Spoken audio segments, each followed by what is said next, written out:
Hai Grade 1, Grade 2, and Grade 3. Apa kabarnya hari ini?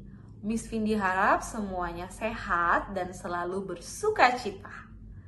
Baik, sebelum kita memulai ibadah chapel kita pagi hari ini, mari kita siapkan hati kita supaya kita bisa fokus untuk membaca dan merenungkan firman Tuhan serta memuji nama Tuhan di pagi hari ini.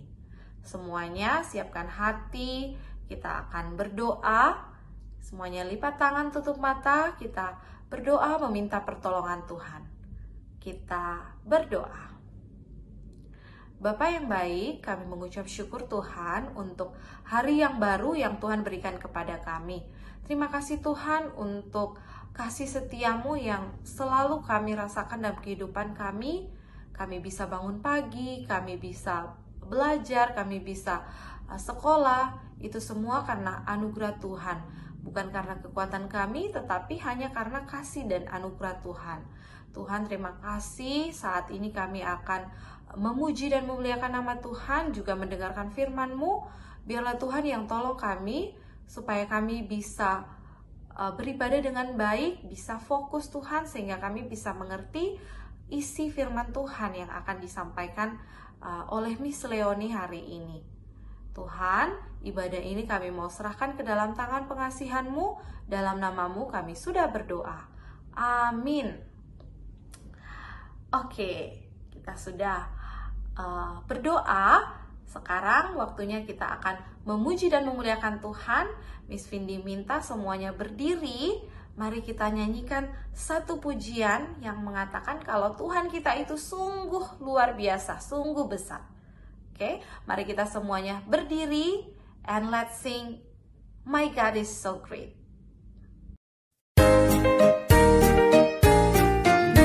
My God is so great, so strong and so mighty, there's nothing my God cannot do. My God is so great, so strong and so mighty, there's nothing my God cannot do. The mountains are His, the rivers are His, the stars are His handiwork too. My God is so great, so strong and so mighty, there's nothing my God cannot do for you.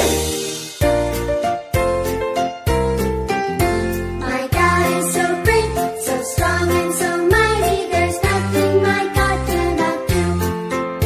My God is so great, so strong and so mighty, there's nothing my God cannot do.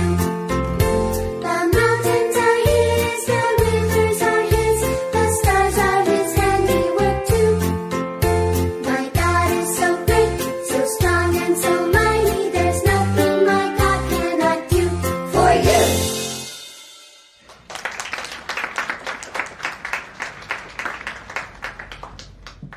Oke, silakan duduk kembali. Good job everyone. Miss Vindi percaya pasti semuanya sudah menyanyi dan memuji, memuliakan nama Tuhan dengan penuh semangat di rumah masing-masing. Benar? Ya, dan pasti Tuhan juga senang gitu ya ketika melihat anak-anaknya yang mau memuji dan memuliakan nama Tuhan. Nah, saat ini kita akan mendengarkan firman Tuhan. Kita mau fokus, kita mau siapkan hati dan pikiran kita untuk mendengarkan firman Tuhan. Ya, tidak ada lagi yang melakukan hal yang lain. Ya, duduk dengan tenang di tempatnya dan siap untuk mendengarkan firman Tuhan yang akan dibawakan oleh Miss Leonie. Oke, sebelum kita mendengarkan firman Tuhan, mari kita menyanyi lagu Jesus Loves Me.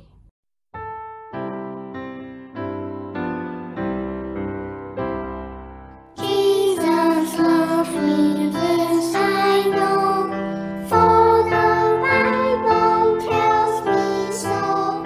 Children all to Him belong, they are weak but He is strong. Yes, Jesus loves me. Yes,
tiba saatnya kita akan mendengarkan firman Tuhan.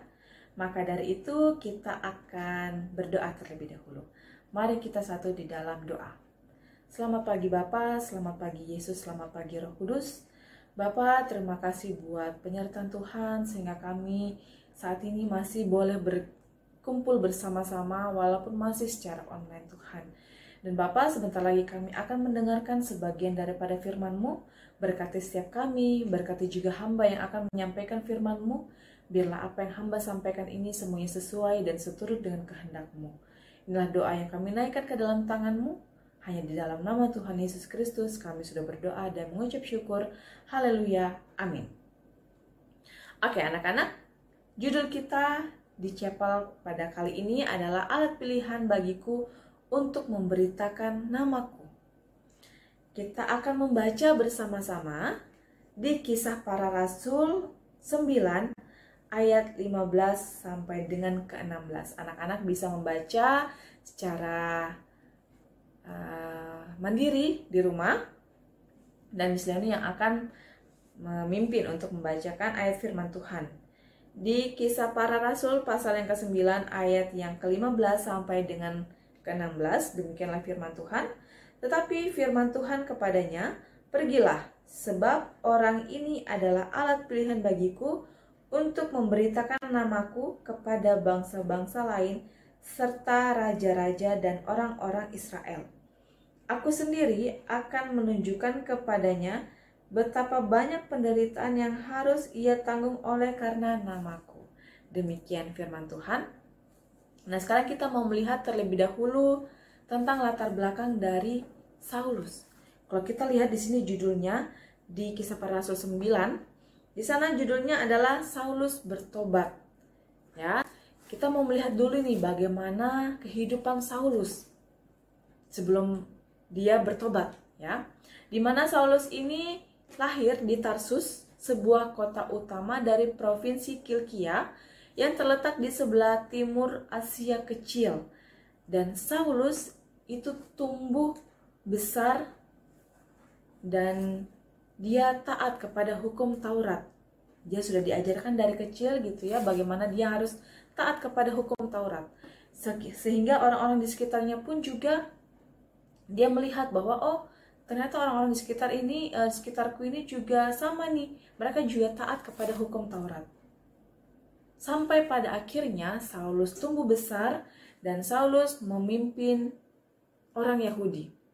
Dia sebagai pemimpin orang-orang Yahudi dan dia sangat membenci pengikut Kristus. Sehingga Saulus menghadap imam besar untuk meminta surat kuasa untuk dia bawa ke majelis Yahudi yang ada di Damsyik. Kita mau lihat sama-sama gitu ya, bagaimana rasa tidak sukanya Saulus terhadap pengikut Kristus. Kalau kita baca di ayat-ayat sebelumnya, kita lihat di ayat yang kedua. Di sana dikatakan, dan meminta surat kuasa daripadanya untuk dibawa kepada majelis-majelis Yahudi di Damsyik, supaya ia menemukan laki-laki atau perempuan yang mengikuti jalan Tuhan, ia menangkap mereka dan membawa mereka ke Yerusalem. Wah, ini sangat luar biasa sekali gitu ya. Karena dia sangat membenci pengikut-pengikut Kristus. Kenapa sih kok mereka harus mengikut Kristus gitu kan? Sehingga dia mau menangkap semua orang, mau dia laki-laki atau dia perempuan yang mengikuti Kristus, dan dia bawa ke Yerusalem. Lalu kita mau melihat bagaimana God story-nya. Di mana Saulus itu banyak sekali melakukan kejahatan karena dia sangat membenci pengikut-pengikut Kristus. Dia membunuh pengikut Kristus, orang-orang yang mengikuti Kristus. Itu pasti sudah sangat-sangat besar gitu kan kesalahannya, kejahatannya. Dia menangkap orang-orang yang mengikuti Kristus. Tetapi Tuhan memiliki rencana atas hidup Saulus, yaitu sebagai alat pilihan Tuhan untuk memberitakan nama Tuhan kepada bangsa-bangsa lain, serta kepada raja-raja dan orang-orang Israel.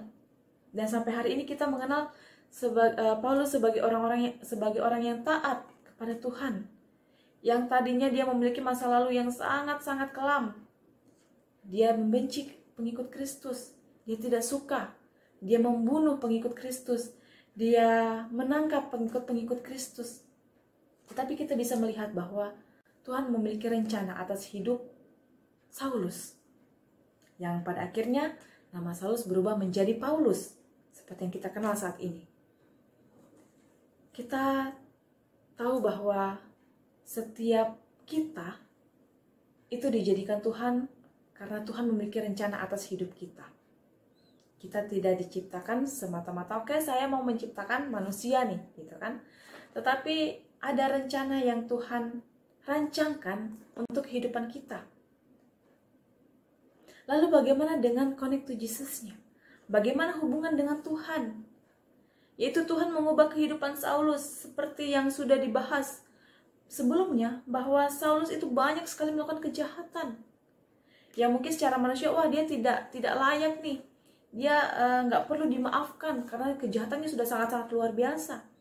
Sehingga ketika Saulus bertobat, tidak ada orang yang percaya kepadanya. Karena mereka berpikir bahwa, oh jangan-jangan ini Saulus ini pura-pura bertobat. Dia mungkin memiliki rencana-rencana yang jahat lagi. Jadi di awal-awal dia bertobat dan dia melayani Tuhan, tidak ada orang yang percaya. Tidak banyak orang yang percaya kepada Saulus. Karena itu tadi, dari latar belakangnya, dari kisah Saulus, kehidupan Saulus di masa lalu.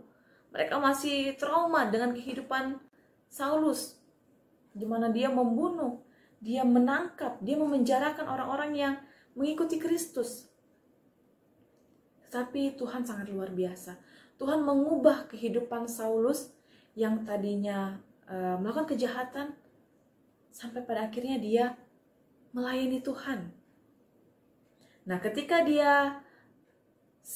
Saulus berjalan menuju kota Damsyik, maka Tuhan datang kepada Saulus. Saulus, kenapa kamu menganiayai aku? Dan pada akhirnya, ketika perbincangan itu terjadi antara Tuhan dan juga Saulus, maka setelah Saulus membuka mata, wah dia tidak bisa melihat, sehingga dia harus dituntun dan dia tiba di kota Damsyik. Jadi kalian bayangkan 3 hari dia tidak bisa melihat, kemudian 3 hari juga dia tidak makan dan juga minum. Tetapi pertolongan Tuhan tetap turun atas Saulus. Tuhan mengirimkan seseorang untuk menolong Saulus, yaitu Ananias. Di sana kalau kalian lihat di ayat sebelum-sebelumnya juga, di ayat 10, di sana dikatakan di Damsyik ada seorang murid Tuhan bernama Ananias. Ananias ini adalah seseorang yang taat pada Tuhan, gitu ya. Dan firman Tuhan kepadanya dalam suatu penglihatan, Ananias, jawabnya, ini aku Tuhan. Firman Tuhan, mari pergilah ke jalan yang bernama Jalan Lurus, dan carilah di rumah Yudas seorang dari Tarsus yang bernama Saulus. Ya, jadi Tuhan meminta Ananias untuk datang kepada Saulus, dan juga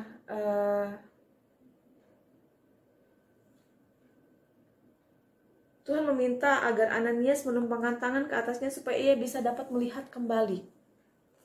Jadi kalau kita lihat tadi ya, kita dengar sama-sama bahwa Saulus ketika dia dalam perjalanan menuju kota Damsyik, dia bertemu dengan Tuhan, di mana tiba-tiba cahaya memancar dari langit mengelilingi dia, sehingga dia jatuh dia rebah ke tanah, dan ketika dia membuka mata, dia tidak bisa melihat. Tapi Tuhan tidak biarkan itu terjadi terus-menerus. Tuhan mengirimkan seseorang yang bernama Ananias untuk datang kepada Saulus, untuk menyembuhkan dia, untuk menumpangkan tangan atas Saulus. Lalu kita melihat lagi bahwa Tuhan menjadikan Saulus sebagai alat pilihan Tuhan. Kalau kita ingat kembali ya, di mana di ayat 15, Pergilah, sebab orang ini adalah alat pilihan bagiku untuk memberitakan namaku. Tuhan pasti tentu tahu kisah hidup Saulus.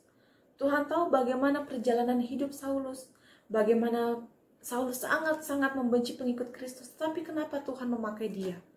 Kenapa Tuhan memakai Saulus? Karena ada rencana di balik itu semua. Tuhan mengubah kehidupan Saulus menjadi Paulus, yang berubah namanya menjadi Paulus gitu ya. Dari seseorang yang jahat, seseorang yang membenci Kristus, seseorang yang membenci pengikut-pengikut Kristus, Tuhan ubahkan kehidupan Saulus. Lalu bagaimana aplikasinya di dalam kehidupan kita? Kita terus meminta pertolongan daripada Tuhan, agar kita selalu diperbarui setiap hari.